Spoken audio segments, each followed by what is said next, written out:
What's up, people? I'm Shaggy the Opinionated Hippie, and this is part 10 of my reviewing-ish and ranking-ish and dissecting and taking apart and doing my own thing with Apple Music's top 100 album list of all time.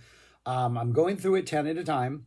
I'm approaching it with the idea that I'm an editor for Apple Music. There's 5 of us total. We have this list of what has been proposed as the top 100 albums of all time. Each of us is editors. I don't even know who those other 4 people are. We can take off 20, just flat out remove them. We thus have to replace them, which is going to be the next video. We can keep an artist, but replace the album only 5 times. Almost seems like those things should have been switched, but nah, I'm sticking with this. And then I can move stuff around. So 2 more videos. It'll be this video, the first of the 2. I'm going to go through 10 through 1. It has turned out that I have averaged, it doesn't break down this way, but I have averaged removing 2 things every 10, which is the way it was designed. And I've done 18 so far. I have 2 left for the top 10. I'm going to use those 2. I think one of them is a pretty safe use and I don't think I'll get much pushback. The other one might, we'll see. And then I also I've used 4 of my 5 replaces. I am going to use the 5th replace here. I want to use it twice. I'm only going to use it once because I'm going to limit myself to those rules I set out. The following video, I will put the list of the 20 I've removed and I will replace each one with an album of my own selection that is not on this list. I am going to honor it turns out that because I can't remove everything, some of these artists will have more than 2. I think it should be limited to 1 artist only just because I think it makes it a little more interesting. It's really easy to repeat artists. Oh, actually, I am going to repeat an artist. I take that back. I'm wrong. So anyways, let's just go through the 10 that we have that are remaining. This is an interesting top 10 that Apple has. Number 10, Beyonce's Lemonade. I said when Beyonce's Beyonce was on this list that it should not have been that it should have been Lemonade. Not remembering that I had read the list once before I started this. Not remembering that Lemonade is on here. I think Lemonade deserves to be on this list. I 100%. I said it before. I'm sticking with my guns on this one. I'm not sure I would put it as high as 10. But I might move it for my final list if I decide to shuffle things around. But yeah, Lemonade, 100%. That is staying on this list. I think it's a fantastic album. I think whether you're a Beyonce fan apart from this, I think Lemonade's that one album that maybe everybody can get into. That's what makes an album great, right? It's sort of what is this SLC Punk line? It crosses tribes. It gets along with all tribes. I don't care what musical tribe you're in. I think there's something on Lemonade you should be able to enjoy.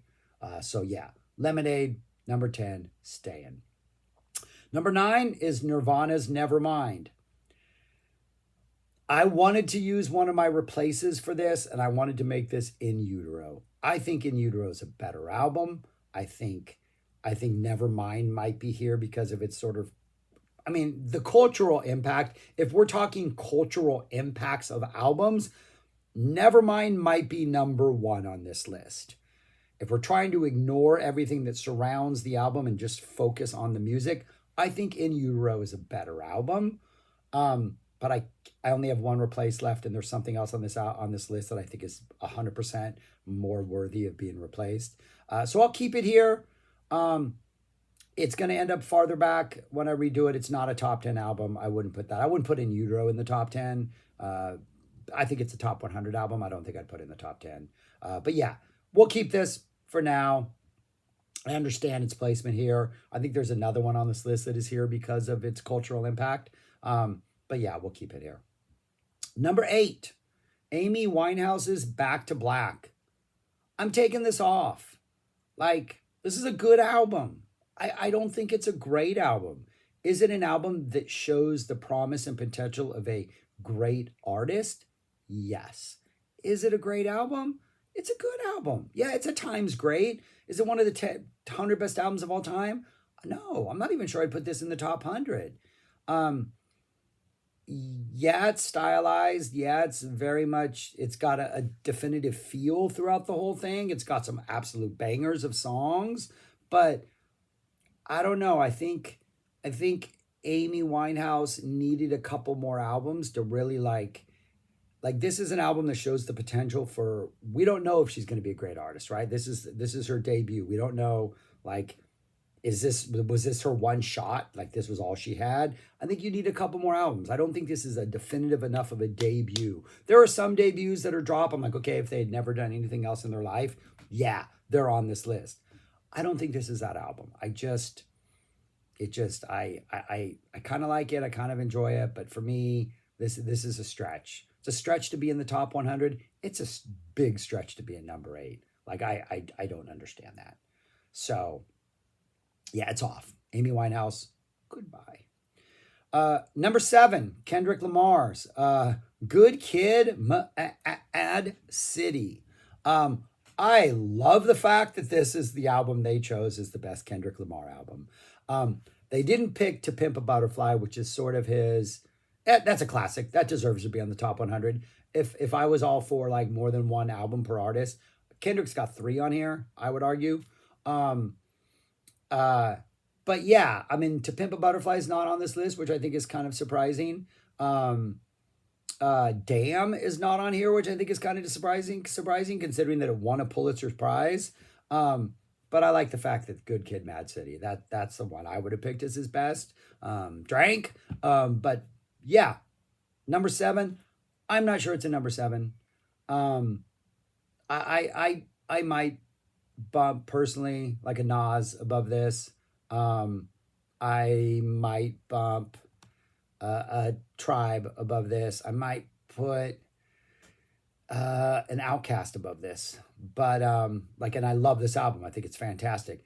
But I do think part of Kendrick Lamar's like legacy and his greatness is that run of albums from like Good Kid and following up to Pimp, following up with Damn, and then the Big Steppers. Is that what it's called? Whatever that the fifth one was, or the one after Damn.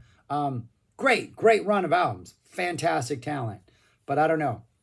But yeah, I'm not taking this off the list. I don't know where I will eventually put it in my ranking of hip hop albums. But I am really impressed with Apple Music's sort of hip hop coverage. I think they've done a good job of they've missed a couple that I might put on here. But I think for the most part, they've done a good job of covering hip hop. And I think putting Good Kid, Mad City at number 7 is a bold statement.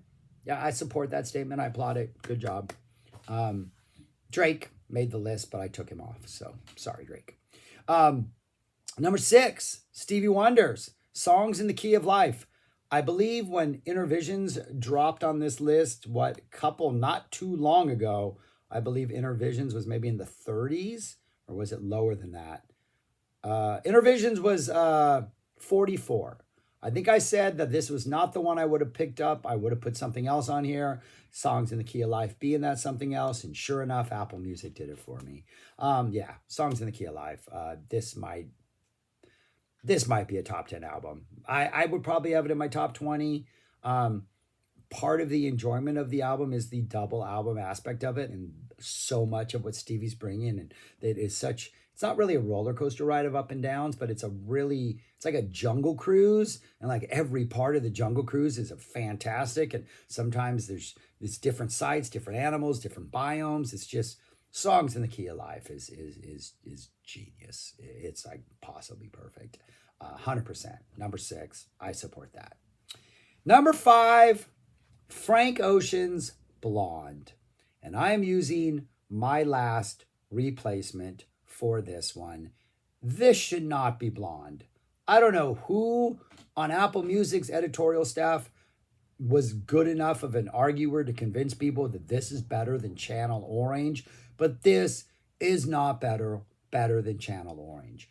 Channel Orange is for a debut album. Channel Orange is those albums that artists do like 3 or 4 or 5 albums in when they've already sort of established themselves as critical and commercial darlings. Maybe not even commercial darlings. Let's take Pavement, for example, right? Bunch of EPs, drop a couple albums, get rave critical reviews, then they drop a wowie zowie and it's weird and it's eclectic, it's kind of weird. Pearl Jam has a run of great albums. They drop a No Code just to kind of mix things up for a while. Beatles do a whole bunch more albums, drop a white album. To me, Channel Orange has that sort of like unapologetic artistic statement stamp on this thing. And Blonde is like a great album. Not in any way saying Blonde isn't a great album, but it's a safer album, I feel. I feel like it's just not taking quite the chances that Channel Orange is. And I think Channel Orange from start to finish is just a little more of a masterpiece, just a fantastic, brilliant album. So, number 5, Frank Ocean's Blonde. I'm using my 5th and final replacement, and I am making this Channel Orange because I think it should be Channel Orange. Was I supposed to say that? I think in the other ones, the other 4, I did not say what I would replace it with, but being the Frank Ocean only has 2 albums, I think it's pretty safe to say that if I'm taking off Blonde, I'm putting on Channel Orange. So maybe I think I could get away with breaking my breaking protocol with this one. But yeah, Channel Orange, 100%. What is next? We're at number 4. Number 4, Prince's Purple Rain. Yeah, this is definitely a top 100 album. Arguably a top 10. I'm not sure it would be in my top 10, but I can't fault anybody for having this album in their top 10.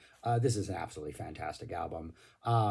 It's eclectic, it's pop, it's friendly, it's weird, it's funky, it's danceable, it's guitar solo crazy, it's electronic. It's like there are so many different flavors on this album, and every single flavor is like brilliant. Like this is an ice cream store. Purple Rain is an ice cream store where every time you go back to it, you get a different flavor because every flavor is fantastic, and you just can't settle for one flavor because you'd be foolish to miss out on that Purple Rain flavor. Next time, get something a little more weird and spicy, like some Darlie Nikki. Next time, get something that's a little more hyper and danceable and upbeat, like the first couple songs on side B. Or next time, get a guitar rock out, like Let's Go Crazy. Like, yeah, man, Purple Rain is like a perfect album.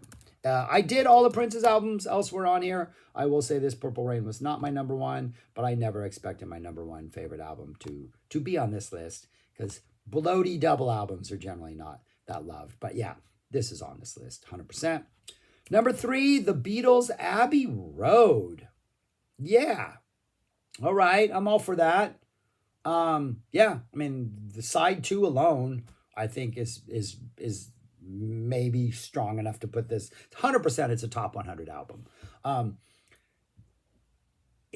I'm glad it's not Sgt. Pepper's. I think that's a good choice to finally sort of. I think Sgt. Pepper's has been overhyped over the years. It is a great album. It's an S tier album, but you know it has its lagging points.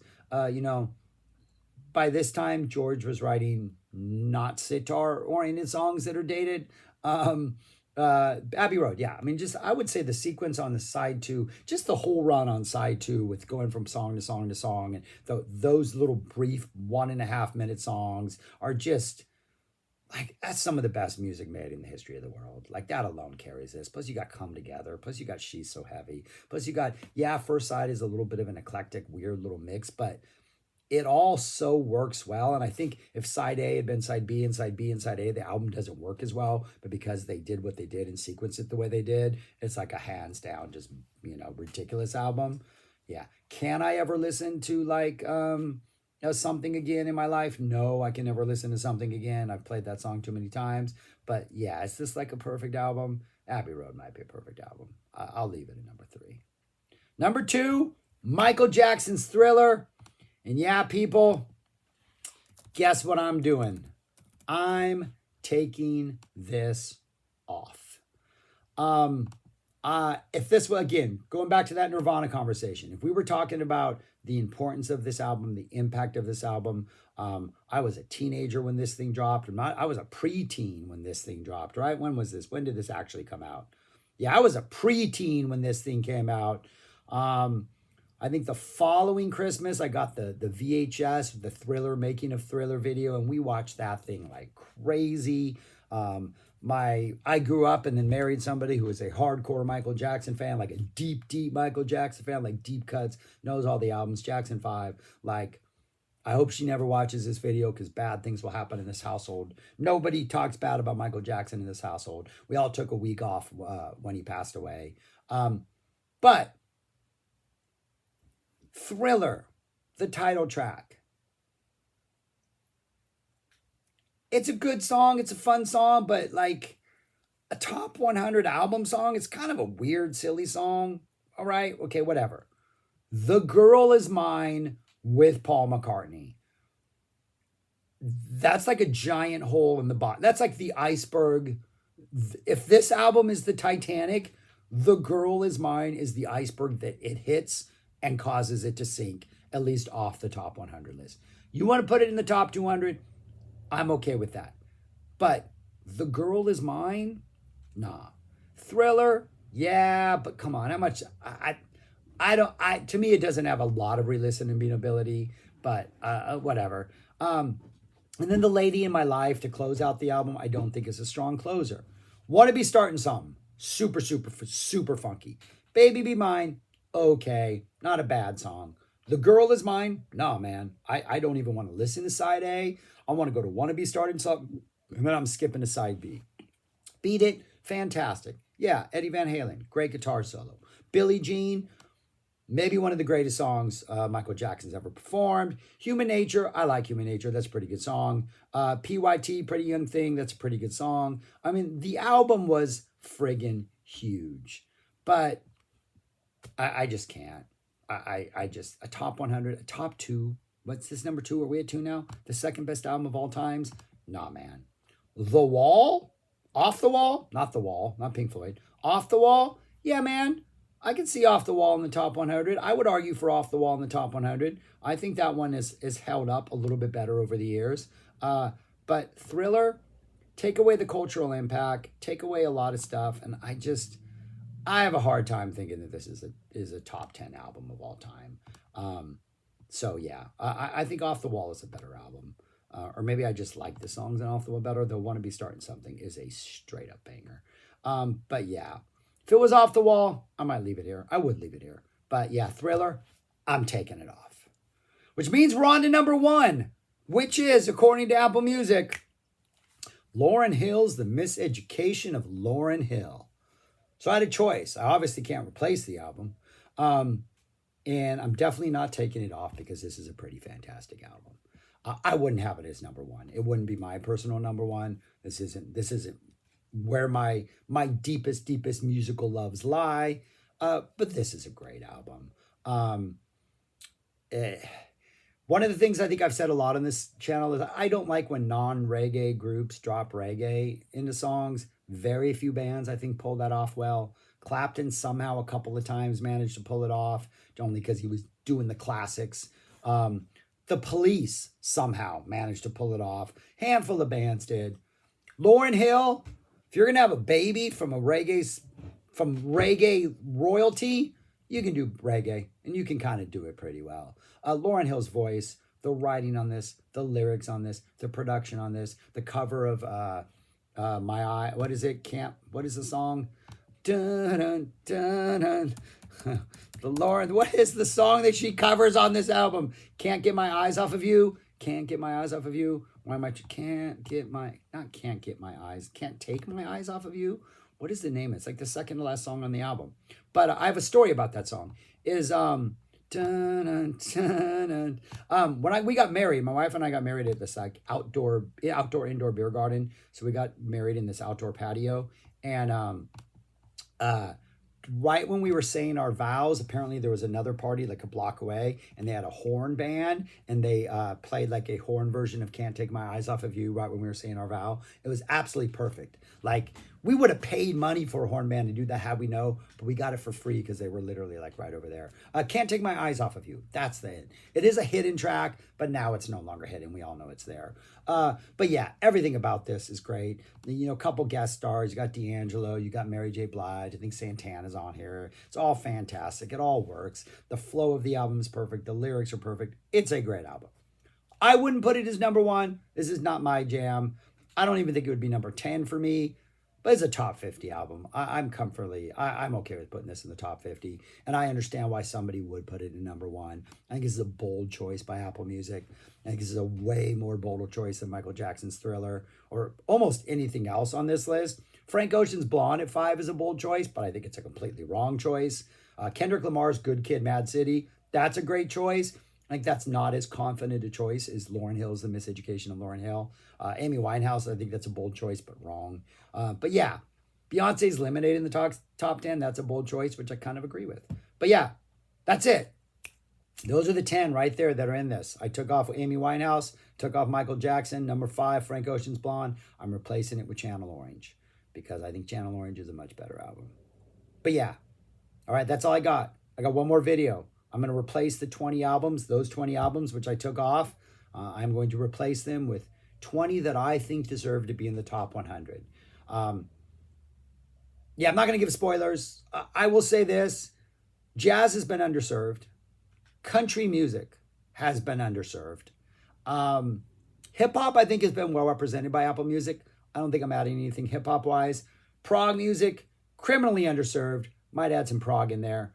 I'm going to kind of keep things relatively mainstream just because I think there are enough really, really good albums that are sort of everybody's aware of, or at least most people are aware of, that are top 100 albums. So not going to do anything crazy or anything that's nobody's going to check out. Anyways, we'll find out on the next video. That's it. I'm rambling. Thanks for watching. Defend Michael Jackson's Thriller. Defend Amy Winehouse's Back to Black if you want. I'd like to know why those should be on this list. I expect to see some Michael Jackson defenses and criticize anything else I keep. Go at it. Yeah, I love reading the comments. That's all I got. Thanks for watching. Yeah, go listen to Lauryn Hill's The Miseducation of Lauryn Hill and discover what, I don't think it's a number one album, but what is a truly, truly great album. And I kind of applaud Apple Music for this. All right, one more video, and then we're done with Apple Music's list. Peace. Talk to you later.